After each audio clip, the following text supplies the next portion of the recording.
Welcome to the party. I'm Sam Ekstrom of Locked On Sports Minnesota. Wednesday edition, Minnesota football party, Care 11 inclusion with Julia Daniels. Ron Johnson joins as well a little later today. But here we are on the Locked On Vikings YouTube channel, Locked On Sports Minnesota YouTube channel, and the audio goes up on the Locked On Vikings podcast feed. Today's show is brought to you by FanDuel. New customers can get $150 in bonus bets when your first $5 bet wins. Hopefully you didn't bet on the links last night. Before the show is over, we will tell you which other Vikings will be in the NFL Top 100. We had our first Viking inclusion as they unveiled 100 through 91. The Vikings were a takeaway machine last year. Can they continue that? ESPN wrote a glowing feature about the Vikings' treatment of families. We will address that, but we start with some fake Vikings blockbusters stemming from the Jalen Ramsey and Minkah Fitzpatrick deal a couple days ago. Let's meet today's crew on the football party. Julia? I'm Julia Daniels, sports reporter at Care 11, holding it down right now while Reggie Wilson's on paternity leave.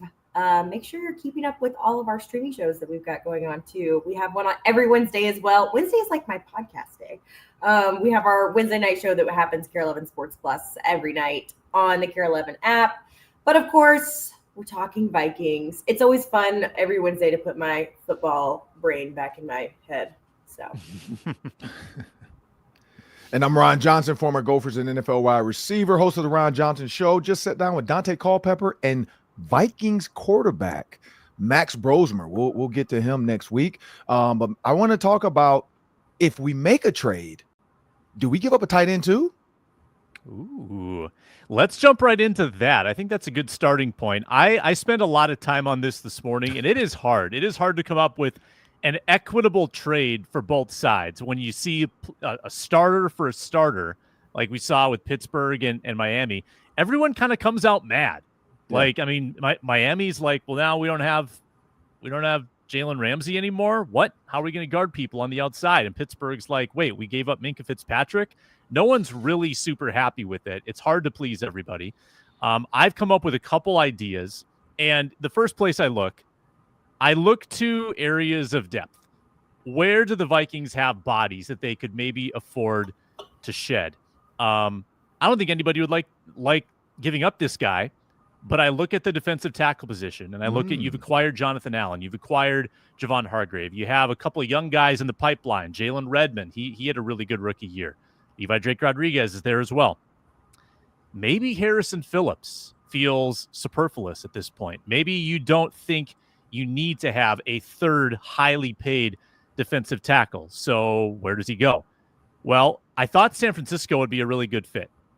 San Francisco lost Malik Collins. They lost Javon Hargrave to the Vikings.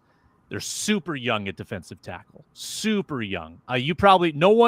No one would know any of their defensive tackles. They're not household names. They're rookie contract guys, low drafted guys. I couldn't find a good return. I couldn't find someone to send back to the Vikings that made any sense. Maybe Jason Pinnock, who's like a safety, but he's had a decent career. That wouldn't be a fair trade. I also, though, went looking around at what cornerbacks might be available out there, because the Vikings could use another cornerback. I came up with Jamel Dean of Tampa. Jamel Dean's had a really nice career. He's got a couple of years left on his deal. Why would Tampa give him up? Well, they just drafted a cornerback in the second round, Benjamin Morrison, drafted another cornerback in the third round. So they've got a pipeline there. If those guys look ready, Jamel Dean to the Vikings, Harrison Phillips to the Bucs, and the Vikings probably toss in a pick to make that a little more fair. That's my blockbuster. Phillips for Dean. Bucs get a defensive tackle. Vita Vea is getting up there in years. Jamel Dean comes to the Vikings. He's the CB3. Ron Johnson, what do you think of that, and what's your blockbuster? I like that. You're not giving up too much. I'm gonna piss people off. So I want to go big or go home, right? So I don't know if the other two teams would make this trade, because I got two teams. I should have let Julia go because I don't want to steal this, but I got two teams that I would do this deal with. You look at the Minnesota Vikings, Sam, you made a great point about the defensive depth. You talk about takeaways and all this other stuff. You have an offense that's pretty much deadlock set. You got a quarterback, you got an offensive line, you got running backs, you got receivers, you got tight ends. What do you need? You need cornerbacks. So I want to go get Sauce Gardner from the Jets or Patrick Surtain from the Broncos. And I'm willing to give up Jordan Addison. That's what I was going to say. I'm giving up Jordan Addison, and I'm also going to give up our second round pick from 2027, and I would give them our third round pick from 2028. And I would say Jordan Addison is a first round pick. You're getting a first round pick, and hey, we're going to give you a second and a third. You probably can pull like a fourth and a third from those teams, or maybe a fourth, because you got to let them feel like they won. Maybe a third, because a third is good. We'll give you our third. You give us yours. But I know the Jets and the Broncos both wouldn't want to do that. Probably trade thirds, because they're like, look, you guys are going to be a better team. You're going to give us a worse pick, so you'd have to maybe go fourth. We'll give you our fourth. Oh, sorry, we'll give you our third. You give us your fourth. And I think that would kind of be an even swap, or your second, our third round pick. You can swap those, and then also an additional pick. But yeah, I like the Jordan Addison for Sauce Gardner or Patrick Surtain. Like, give me a corner. I think Justin Jefferson is good enough. I think you can probably get Ty Felton. We had Max Brosmer on. I don't want to spill too much tea, but he said Rondale Moore looks really good. He said he's moving fast. He said he remembers the Rondale Moore of the Purdue Ohio State game days, and he said, he's feeling like he could be that guy. So, hearing a healthy Rondale Moore could challenge for that wide receiver 3-4 spot too. I'm like, is Jalen Naylor enough? And then maybe go get an old guy. I didn't look too deep into the offense of what you can pull with that trade, or another guy you can go get. I'm like, maybe you can find another older receiver out there just to go with Justin Jefferson and be a filler, because TJ Hawkinson is going to be your wide receiver too. Let's be for real. Like, we haven't had Hawkinson, Addison, and Jefferson healthy with a quarterback like this. Do you need him, or could you get away with maybe going to get another guy, going to get another tight receiver to fill in that group? I'm looking at the contract statuses here. Surtain is signed through 2029, so he did his extension. Let's check Sauce. Correct. Let's see what Sauce has done. Jordan, we are legitimately a year or two away. I'm going to guess they pick up the 5th-year option on Addison, but we're a year or two away from having this conversation. Does he want that though? Remember, you don't have to. You could be pissed off about getting your 5th year picked up versus give me a new contract. So, because that was the Justin Jefferson argument. They're like, JJ's not going to make it to that. So, I don't think Jordan. I mean, as pissed off as Jordan Addison and his dad get on Instagram and Twitter, I don't think he's going for that 5th year. He's got me like, man, hey, give me $100 million. I deserve it. Yeah, so, I mean, that because after year 3, that's when you start talking extension. So that's correct. After this year, that's when Addison can start to posture for that extension. By the way, I would say Sauce more attainable than Surtain. Sauce hasn't signed his extension yet, so he's deciding if there's another bad year in New York, and it's a failure there with it will be a bad Justin year. Fields. I could see Sauce saying, "Get me out." Get me out. And maybe he's already thinking, get me out. He's got 2 years left. That 5th year option got picked up. So I will say I know where he wants to go, but I don't think it's going to happen. But he wants to go back home. He wants to go play for the Lions. But it's because he's mentioned it. Guys from my high school have mentioned it. Somebody he joked about it, I think, on I heard his Twitch stream. I don't know what the hell that is. But he joked about it on there. Somebody must have commented man, you should come back home. And he said something like, yeah, I'd love to, but I forgot what he said, but they basically kind of tongue in cheek. So, but DJ Reed, because I was looking at what other cornerbacks are out there. DJ Reed is now with the Lions, which of course, Sam, you remember that was the guy I wanted to. And the Lions went and got him. But when I did this, I looked at the top 5, and you got Sauce Pat, Trent McDuffie, Jalen Johnson from the Bears, which I don't know why he's so high, but whatever. Derek Stingley Jr. and DJ Reed. I would move Jalen Johnson down below DJ Reed, but I don't know. Maybe because I hate the Bears. So, Julia, your trade is Bo the cat for Reggie's dog, and just straight up? No, never. Would never get rid of this little Would you guy. trade the cat for the baby? No. What? This guy, he takes care of his bathroom business all on his own. You don't want diaper duty? Reggie's in the middle of it right now. That's for sure. elbow Yeah. deep So in you the had diaper. Julia, you had a big reaction when Ron stole yours. You were thinking Addison is the guy. Yeah. For the and like honestly, that's probably the best name. That's probably because can you pay Justin Jefferson and Jordan Addison and in No. theory JJ McCarthy? It's like that's a lot. That's like kind of what the Bengals are doing right now.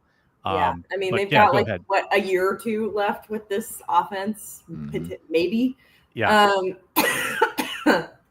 I mean, the Vikings could hold the cards. I mean, they could force him and just say, hey, if you want to sit out, sit out. And then that makes him look bad for the next team. So that's the other game they could play, which do you want to have that argument? Yeah. Well, and then I think that he gets advised to make himself look as good as possible at this point in his career too. So there's that as well. And also the fact that I'm excited to see what Jalen Naylor looks like this season too, because we've been watching him at practice. He's put on a ton of muscle. And also what we've talked about before is that he had so many reps with JJ McCarthy last year being the number 3 receiver and being out there with JJ instead of with Sam Darnold. And so they have this, relationship already that maybe potentially could be worthwhile if they want to get rid of Jordan Addison. So that's kind of where I was coming from on that too. And I thought that Sauce was a better fit for that trade than Pat Surtain, even though I love Pat Surtain. But yeah, I thought Sauce would be the one. And the Broncos did draft Jahdae Barron too, so they've got a little depth at corner. So maybe they eventually could part with Pat, but he just signed that extension. That's a linchpin of George Payton's team building. I think he would stay. Jets, any member of the Jets is fair game. It's as far as I'm concerned. They're all trying to get out of there.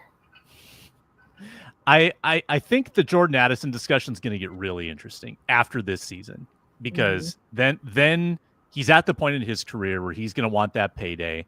We're going to have the discussion about whether the Vikings can afford 2 high-priced receivers when they also have a high-priced tight end.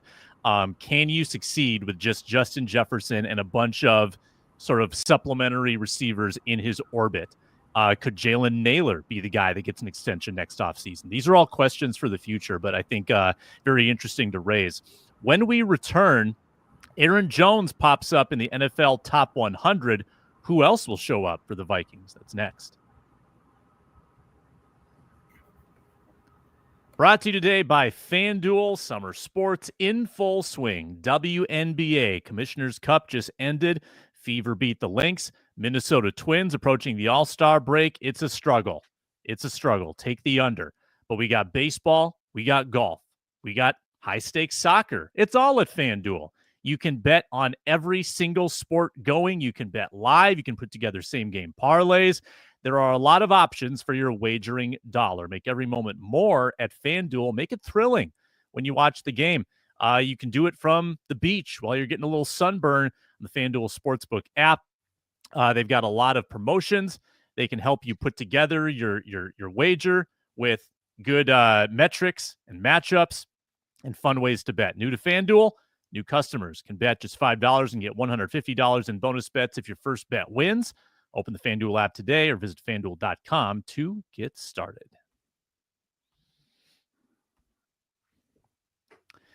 July tradition, unlike any other. The NFL releases its top 100 players, and they unveiled 100 through 91 yesterday, and we had a Viking inclusion.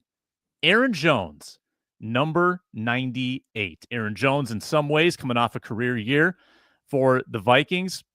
I want to get your thoughts on first Jones, but also how many Vikings, what other Vikings should we expect to see in the NFL Top 100? I'll give Julia the first crack at this one. Yay! First of all, congrats to Aaron Jones. That's pretty cool. 98, top 100. I don't think I saw that coming, so good for him. He was not on it last year, so this was him moving up from the guys that were left out in the cold, and now he's in it. Congrats. I love that. Yeah. I would say I'm not going to take the easy one of Justin Jefferson because Why don't you predict where Jefferson will rank? I think that's a worthy prediction to make. I'm gonna go 4 Mm-hmm. for him. I just think after the season that he had last year, they're not gonna give him 1 or 2 like they have before. But I also think Byron Murphy's gonna crack the list this year. I like that. After his season last year. So, I mean, he had a career year as well. And how many interceptions did he have? I can't even remember. Yeah, like 6. Something like that. So I feel like Byron Murphy's going to make the list. Yeah, I wrote down Murphy. I think that's a good one. And I feel like he doesn't get a lot of pub around the league, and maybe that will keep him off. But Ron, do you give us your Vikings candidates, the top 100?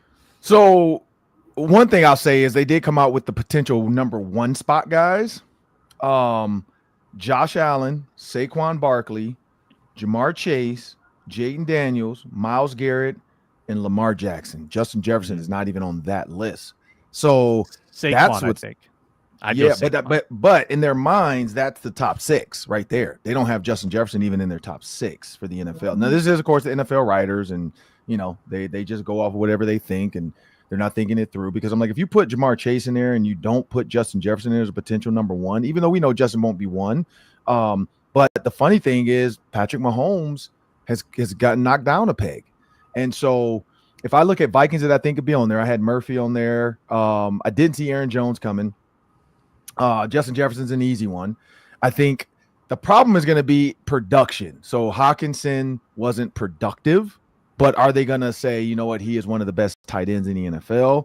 I could see TJ Hawkinson being up in the 80s. I could also see Christian Darrisaw being up there in the 80s again, but was hurt. But is it just like he's still good? Like if Trent Williams is hurt, he's still a top 25 guy in the NFL. So I wonder how much injury has to play on this. Are they going to give those guys the benefit of the doubt?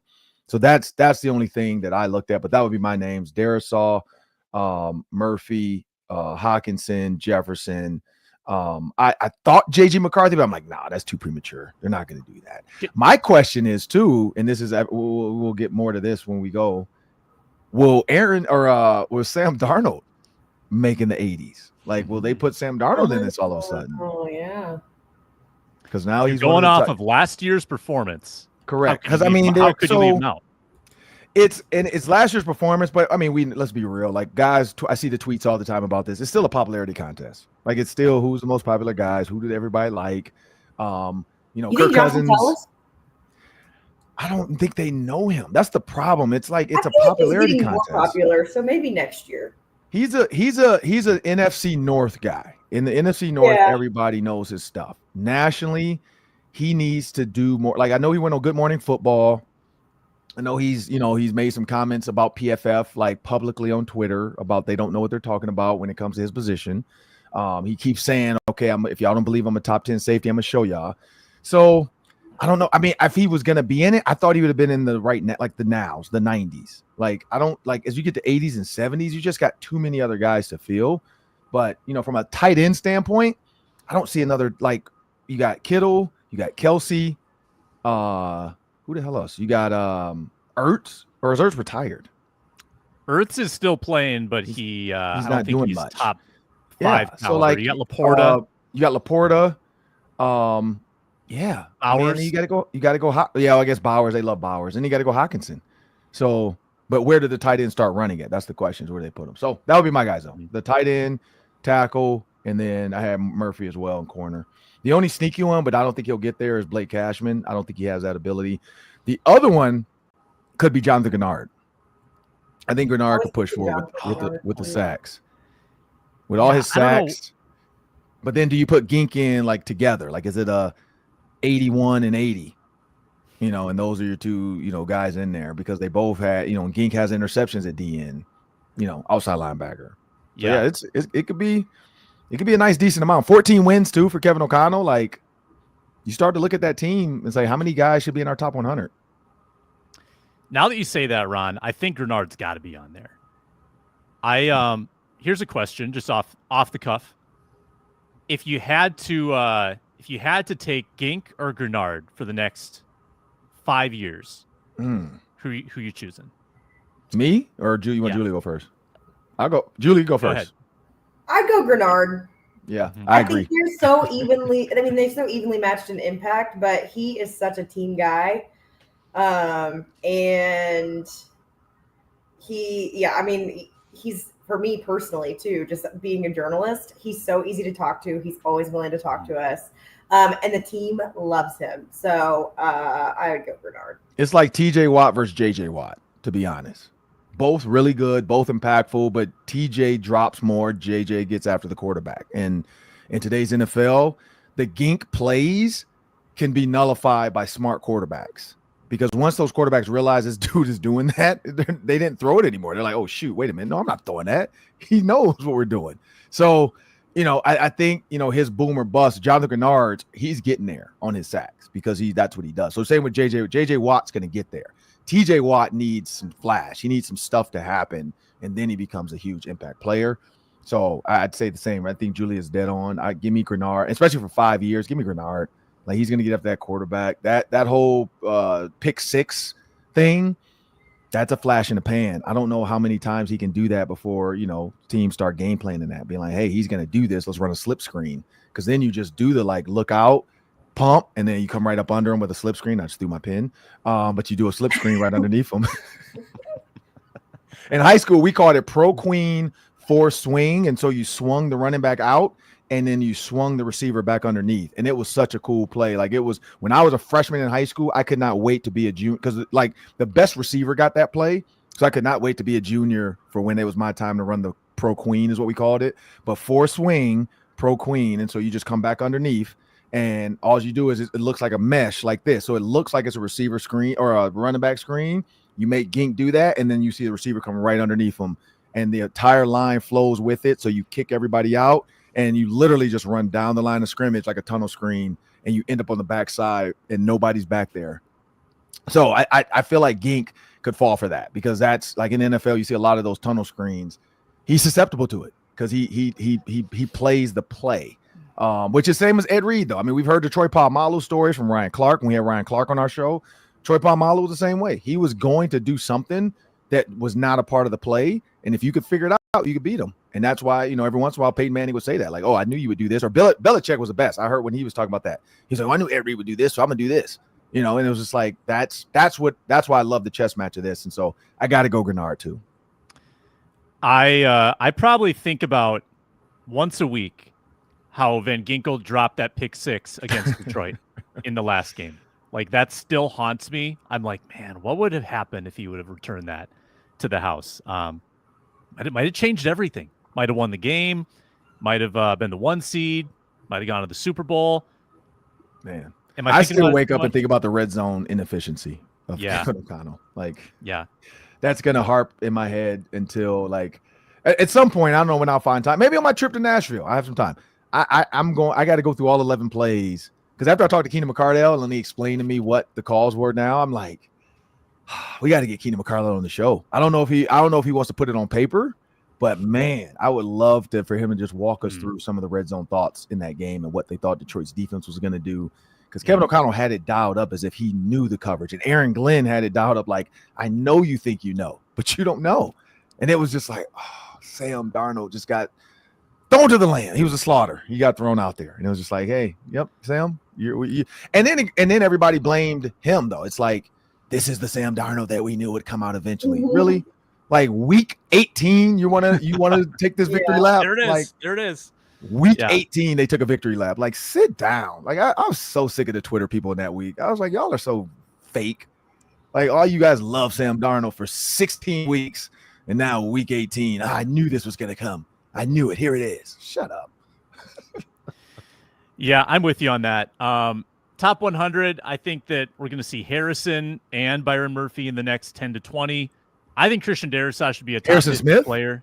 Yeah. You think Harrison Smith is in the top 100? He was last year. So I know, but I just okay. That's a good. That would be a sneaky one too. I don't know how much people still think he has it. You think he dropped out? I mean, well, think about what was he ranked? Remember for the safety rankings, he was like 20th or something, right? 21st. Yeah, it's PFF though. That's right, that's a different governing body. True. We're not going to count their opinion. I think Darisaw is deserving of a top 50 spot. The injury kind of hurts his case, and I think Jefferson will be 8th. I think he's going to be top 10. Top 10. For whatever reason, he should be 3. I think he should be 2 or 3. Yeah, but I'm biased. I am biased. I'm not gonna lie. Yeah. Ignore the logo on my shirt. Ignore it. I'm a little biased. No affiliations whatsoever. I mean, honestly, Julia, like if you had to, and I know these are your guys, LSU, Alabama, Jamar Chase and Justin Jefferson, can you really split them up and say one is better than the other? No, because it depends on the season. That's also, what I'm saying. It's the same argument that I always say it is. Justin Jefferson has been dealt way more adversity in the league than Jamar Chase has. Jamar's literally playing with the quarterback that he won a national championship with. Right. And Justin's had he's been playing with the same quarterback for how many years now? 5 years. Justin Jefferson has had a different quarterback the past 3 years or something like that. I mean, he had 4 quarterbacks in one season. About to say, that's what I mean. Like he's probably on quarterback 8 right now with JJ McCarthy. Like that's that, but I don't understand the adoration, I guess is the word. People adore Jamar Chase. Like they just talk about one so much and they forget about 18. Well, I think it's just because they've won playoff games. Okay, I get that. I think when it comes down to it, it's. But as LeBron would say, why are we so? LeBron said, "Why are we so infatuated with championships? Why does it matter?" Yeah. Like, what are we? I can be the best. Who cares about Michael Jordan? Like you. Well, and I also think Jamar Chase, just like personality-wise, probably has like a bigger personality than he does. Jefferson does. And also, Jamar Chase was like a bigger name at LSU than Justin Jefferson was. He was. Up until that 4 touchdown game, and everybody's like, "Whoa, who was number 2?" Yeah, Everybody's like, "Wait, we're talking about this number 1 kid. Wait, who's number 2?" And so the Eagles didn't watch that game though. The Eagles could not have watched that championship game that Justin Jefferson went off. They couldn't. And I think they thought Jalen Reagor was better than Justin Jefferson. So the Eagles, I mean, they got themselves a Super Bowl, so fine. But there's no way if they drafted Justin Jefferson, they would have won the Super Bowl already with Justin Jefferson. Like Justin Jefferson would have a Super Bowl by now. Like he would have had it. But I don't think there was any way for people to predict that Justin Jefferson would be the receiver that he is today. But over Jalen Reagor, though, you could have done that. But over, yes, absolutely. I'm just talking about 21 and 22. That was it. That was it. Everything else, because was it CeeDee Lamb? Who else was in that group? Was that CeeDee Lamb's year? Or no? But I also think Justin Jefferson has kind of had a villain arc in a way where he's like, he was the underdog constantly. I mean, he's the underdog in high school. He's the underdog in college. He's the underdog when he gets drafted. And then he goes out and he proves himself. He gains the confidence. And then the confidence and the success is kind of the motivation for him now. So he's always had this like motivating factor of like wanting to constantly be better. So he's like the Joker. Yeah, kind of. That's what I'm saying. He has like a villain arc. I like that. Yeah, because Joe Burrow went number 1. And then you look down, you had Jeff Okudah, who's now a Minnesota Viking. You had Herbert, Isaiah, you had Henry Ruggs. So that was a Henry Ruggs year. Yeah. So that's the one. When the Raiders did that, I think that set everything in motion because people were like, wait, what? So you go Henry Ruggs, then Jerry Jeudy, which again, you could have, CeeDee Lamb. Yep, that was CeeDee Lamb's year because that was the infamous phone from his girlfriend. I love that video. And then you had everybody thought Justin Jefferson to the Eagles was a dead set, and then you got Jalen Reagor. And so from there, then the Vikings, you have the Rick Spillman famous video of like, wait, what? What just happened? And all the coaches on the phone. And all the coaches were laughing at it, laughing, and you could see people in the background laughing. And they couldn't say what they were thinking, but Zim was just like, wait, what? Who did they just take? And so everybody's like, oh man. Honestly, I thought it was one of those like Vikings forgot to go to the podium mistake things. Like I thought maybe the Eagles gave the wrong card or something. Like isn't that so crazy? Not many times you can dunk on the Eagles in the last 10 years. That's one of them. That's maybe the only one. That video will be in the history of NFL videos, like in about 10. Because they can't really do it now. Like a TCU receiver over. LSU receiver, yeah. Well, and TCU 25 years. And Sam, you know this when we talked about this before. Like Dotson and all. Like I've never liked TCU receivers. I just feel like that offense was gimmicky, just like Oregon receivers. Like we have not seen it. Like Oregon receivers go for 1,200 yards, 1,300 yards, 14. They never actually do much in the NFL because it's the offense. The offense makes them look great. Whereas if you watch Justin Jefferson and Jamar Chase run routes with Joe Burrow was part of this, but you watch them run routes, they were running routes. Like they were running deep overs. They were running digs. They were running posts. You had Terrence, was in that group too, the other receiver.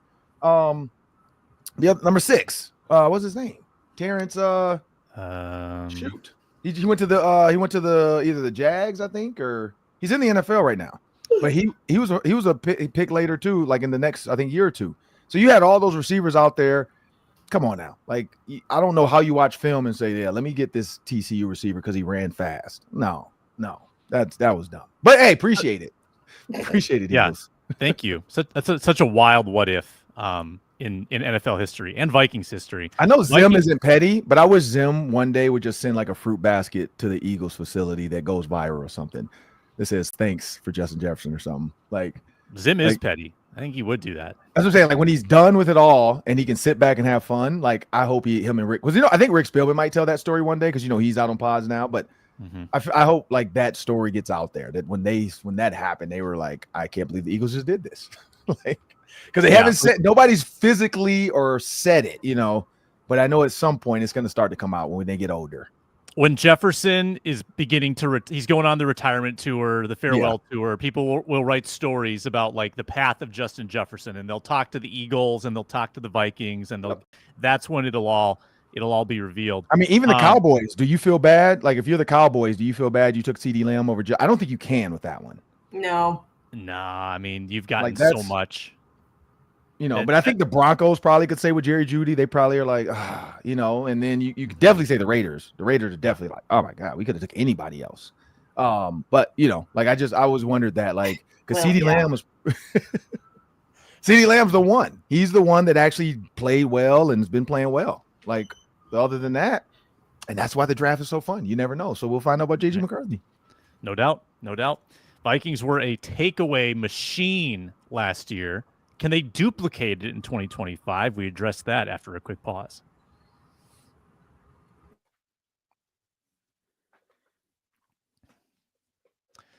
$33. That was the number of takeaways the Vikings had last year, tied for first in the NFL. Can it continue? Ron, you were just touching on Andrew Van Ginkel, and you think that things like pick sixes from the edge rusher maybe aren't going to sustain themselves into the new year. Can the Vikings continue to be a takeaway machine team? Let's actually kick it over to Julia first, and then we'll get to Ron. And can the Vikings keep it going? Absolutely. Yes. We got so many guys that have come back this season that last year was their first year. Do I think teams are going to be a little bit more ready for this Vikings defense? Yes. Because, to start out the season, that's when like Brock Purdy was like, whoa, team's crazy, like that kind of stuff. And then towards the end of the season, it felt like teams were starting to figure it out. But I always have faith that Brian Flores has a little something up his sleeve. So I'm going to go, I think that they can absolutely build off of what they started last year, especially considering they have a lot of the same guys on this team that are now entering year 2 with Brian Flores, which is always helpful. I know like Gink has, played for Brian Flores before, and so he kind of gets it. But Jonathan Bernard, I'm interested to see what he's like in year 2. Byron Murphy now year 3. I mean, when he started, he was taking on a veteran role, just joining the team. And now he's got that confidence from the season that he had last year, having a career year. And now he's headed into this season, I think a little bit more motivated. And I think he's got more confidence because if you remember the start of last season, he was saying like, there's so many interceptions that could have been, and I just can't get my hand on the ball. And then boom, he has all those interceptions that he had, which is he'd never done that before. And so, I think so. I think that they've added depth as well too. So, I've got faith. I've got faith that they can run it back once more. Yeah, they had 24 interceptions last year, and that was first in the league, Ron, by 5. 24 picks compared to the Texans with 19 in second place. So I guess the question is, are interceptions something you can carry over? Is it luck? Is it skill? Is it scheme? What is it? So two things. Getting after the ball, we know that defense, they do practice. Like if you look at their individual drills, every position Brian Flores talked about this too. It's the peanut punch, like Byron Murphy, those guys, they're trying to find ways to get the ball out. The quarterback, when they're going after the quarterback, they're looking for exposure ways to get the ball out. From an interception standpoint, I struggle to see them getting that many. And only because of what Julia said. People know what Brian Flores is going to do now. Now, can you stop it? Because he's going to disguise it. Theo Jackson kind of, we can't give away too much because we respect the Vikings and Theo. And so, but Theo kind of gave us some intel. The stuff we put on film for you guys to view is basic stuff. But the stuff that Theo and I talked about later, I mean, there's some things Brian Flores does. It's like Julia said, good luck. Like, figure it out. But here's where I go. I'm going to break this down game to game real quick. I'm not going to spend too much time. Bears, yes, I think they get interceptions. Falcons, yes. Bengals, no. Joe Burrow is smart. He has good weapons. They're going to get they play the extendo game where they go out wide and go 5-yard hitches and let Jamar Chase, they let T. Higgins get them the yards. Steelers, Aaron Rodgers, I don't know. I don't know what Aaron Rodgers we're going to get, But then you got the Browns. I think, yes, if it's Shadur Sanders. Eagles, no. Chargers, no. Lions, probably not. Ravens, no. They don't throw the ball enough. But Bears, again, yes. Packers, yes, Jordan Love is going to do it. And then you got your old friend, Sam Darnold. And Brian Flores, we know what he did to Sam Darnold when he was with the Patriots and Sam Darnold was with the Jets. Can he do it again? I think so. We'll see. Commanders, probably not. Cowboys, yes. Giants, heck yes. And then the Lions again, I think later in the season when the Lions have to visit the Vikings over Christmas, I think there's going to be some Christmas gifts in the Vikings defensive room. And then Packers, yes. So I'm cutting out probably half the games that last year they got 1 or 2 from because the quarterbacks they're going to play this year a little bit better. So I'd say no in the interceptions, but I still think they can get some turnovers over the high clip just because when you make a quarterback play fast, he's more willing. And again, I hope it's not Shadur Sanders. I hope it's the Bears. I feel like there's a game coming where they're going to have like 3 interceptions. Like I just feel like they have that game in them, and I don't know which quarterback. It could be the Falcons. It's going to be a younger quarterback. But I feel like they're going to have one of those games where they make them see something that's not there. Here's my thought on this too. The Vikings might not take away as many balls as last year, but also could they fumble a little less and like keep the take give even? I forgot about that one. Because the Vikings have been so fumbly themselves, right? Is that a word? They've got fumbleitis. Ball security's been a problem? Fumbly. Fumbly. Yeah. They've been all fumbly. They're dropping the football. 15 fumbles lost 2 years ago, 9 lost last year. Could they just fumble at a normal amount, and then that balances it out? So you might pick off like 6 fewer balls, but yeah, don't fumble so much. That's that's going to be a big JJ McCarthy thing. Can you not fumble the football? That was a Kirk problem, kind of a Sam Darnold problem a little bit. I can't remember how many Sam lost last year. Let's not do that. Let's stop fumbling. In 2025. That's my New Year's resolution. It says fumbly is an adjective, but it's not a standard word. So I think whoever has done this enough, AI is accepting fumbly as a word, but it's not a standard word, meaning it's not in the dictionary. But it is an adjective towards clumsiness and the focus on dropping things or handling things awkwardly. There you go, Sam. Oh, that's AI. AI agrees with you. All right. I don't know if you heard the ChatGPT standard, though, that they just did with brainwaves. They said that people, just Google it, people that use, I forgot, I don't know if they were college students. I think this is because it sounds like this is people that have to turn in work. It says people that use ChatGPT for their homework versus people that don't. The ChatGPT people had like 30 to 40% less brainwave, whatever. Like their brains weren't even moving a lot compared to the people that had to actually, do their own paper. I was like, oh Lord, we're cooked if people like think that this is going to get them through life because they're not using their brains anymore because ChatGPT is helping them out with their papers. So no, this is just like parenting. You do everything for your kids, and it might seem convenient, just to not make them struggle, but they also grow up and they're coddled, right? They're spoiled. Like they don't know how to do anything. They're not resilient. Right. You have to go through the struggle, for sure. 100%. Tie your own shoe. Figure it out. Yeah. Yeah. It's got to be some pain. There's got to be some pain in your life. When we return, the Vikings The grades from the NFLPA on family treatment so glowing for the Vikings. I asked the question, is it helping them build the team? Is it helping them retain their guys and get free agents? We discussed that in our final segment of the football party.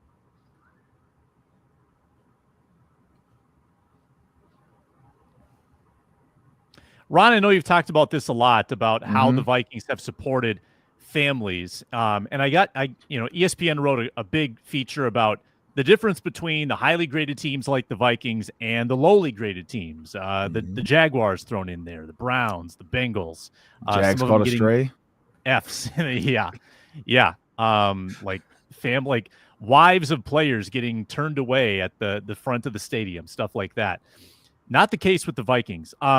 You think about it, Ron, the Vikings have basically retained anybody they've wanted to. Like the guys they've let walk, I think they kind of let walk by design, but they extend Van Ginkel, they extend Phillips. Harrison Smith keeps coming back. Byron Murphy, Hawkinson, Darisaw, like nobody's angling to get out of here right now. And you're getting the top free agents that it seems like you want. It feels like there's some real impact with these reports about how well the Vikings treat people. Yeah. So when you read this, so for instance, it says the Atlanta Falcons, they receive an A grade, second highest ranked grade.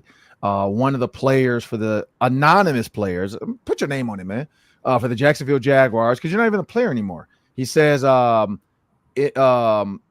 sorry. First I'll go Aaron Jones talks about the Viking staff and how they handle certain needs for players and their families.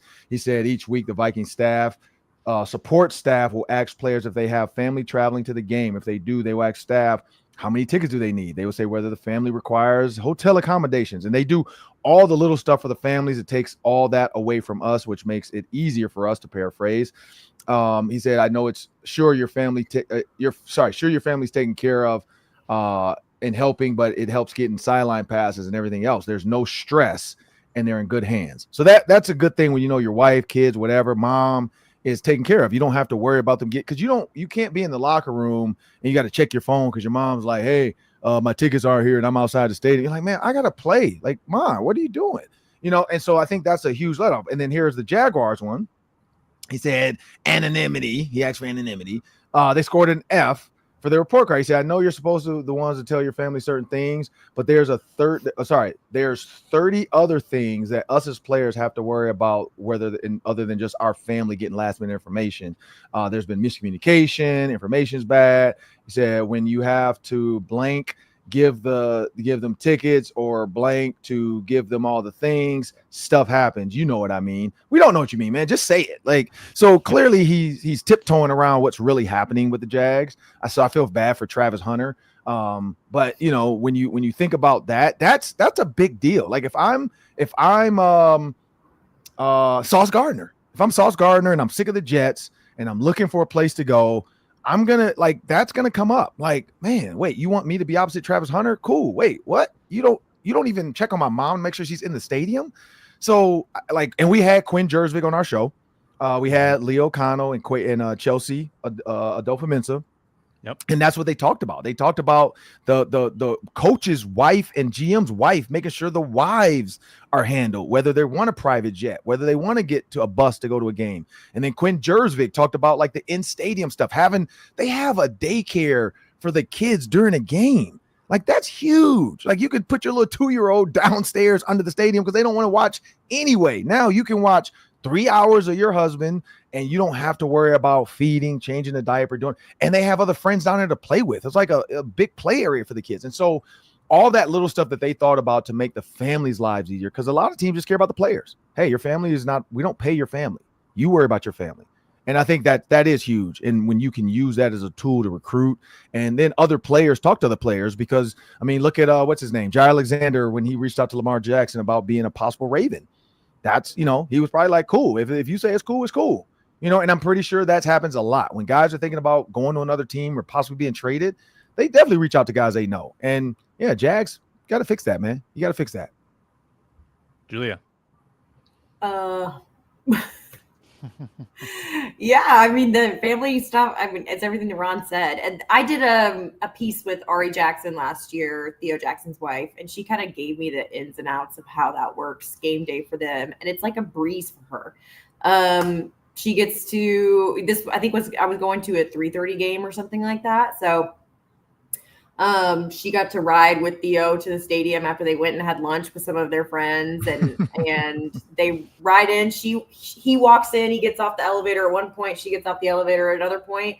She's got all her passes already. Also, she was talking about having people come into town and how easy the Vikings player family management was in order to get passes for their friends that were coming into town. And it wasn't just like it was a couple and their newborn baby, and everything was accommodated for. They didn't have anything to worry about. There was a space for them to go to breastfeed. There was a space to go to that was quiet for the newborn baby. And it was just like a breeze for them throughout I was with them for a lot of the day, and there were no problems. There was no nothing. And, thinking about trying to bring like a newborn child to an NFL game is you think that that's like going to be a hassle in and of itself. And the Vikings just made it so easy on them. And Ari says the same thing. Cause they have a son, they have two sons now, but, a 3 or 4 year old, and now they're newborn, and she's not worried about game day. She doesn't worry about game day. She gets to get her makeup done and pick out her outfit, and then just get their kids in the car and go, and then everything's taken care of when they get there. So there's not like any craziness besides just being a parent. They don't have to worry about it. And so that's a huge deal. I think that people like overlook that for sure. And like the teams that aren't doing that, go touch grass, like and I she means it in the best way. That means get grounded, people. Grounded. It's a privilege, like, yes, of course, to be an NFL player, but you're right, Ron, in saying like do you want your players worried about where their significant other and their children or their parents are to start out a game, or do you want them to not have to think about it at all? And that's the trade-off that you're making when you don't accommodate for these people. Here's another comment I want to say that is in the article for those that want to go look at it. It also says, and this is from a player directly, of course, he wants to be anonymity, another player, but he said, I want to make sure my family is okay so I don't have to worry about them. Sometimes these security guards ain't letting my damn wife in. Jeez. He was mad. I've got to worry about that, or we've got to call team rep to handle this. It shouldn't happen. It shouldn't bleep happen. Family should be already taken care of. They should be an extension of the player in certain areas. And I think he's dead on. They are. That literally, you like when a player and his kids and his wife aren't taken care of, like, why would somebody want to sign with you? Like, and I don't understand how many owners don't understand that. And that's what's sad when you see what was it? The Raiders one year, the Jags, the Commanders got Fs. Like, didn't the Chiefs get an F one time? Yeah. Has the new report card come out yet, Sam? Or this is just people got leaked? I think this year the Vikings got an A+ in family treatment. Okay. Number 1 in the league. So yeah, and Ryan Kelly directly in this story says the survey has had a major impact. You're looking for a new home. You've got kids. You have a family. What's the treatment like? If you treat my family well, I'm going to be happier as a person. I'm going to be happier as a player. I'm going to be in a better mood, and we'll probably have more success. I mean, that's direct impact right there on signing a key free agent simply because you have like an infrastructure that supports family in the new city. True. Yeah, no doubt about it. That's our show for today. Minnesota Football Party on Get Wednesdays. Well, Red Panda. Red Panda. I saw she got hurt in Minnesota. Get well. Get well. Yeah. I can't. I've seen I haven't watched the clip. I haven't watched the clip either. No, it's like it's too terrifying because that's my greatest fear is watching a halftime performer actually get hurt. I want to live in a bubble where the stunts that they do, they're just impervious to injury. I don't want to go down that road. So Red Panda, you better be okay. Ron Johnson Show. Check out Max Brosmer coming up next week. Julia Daniels of Care 11. She's on the evening news, and that's Bo the Cat. I'm Sam Ekstrom. Thanks a lot for watching, listening, commenting, and subscribing. Talk to you next time.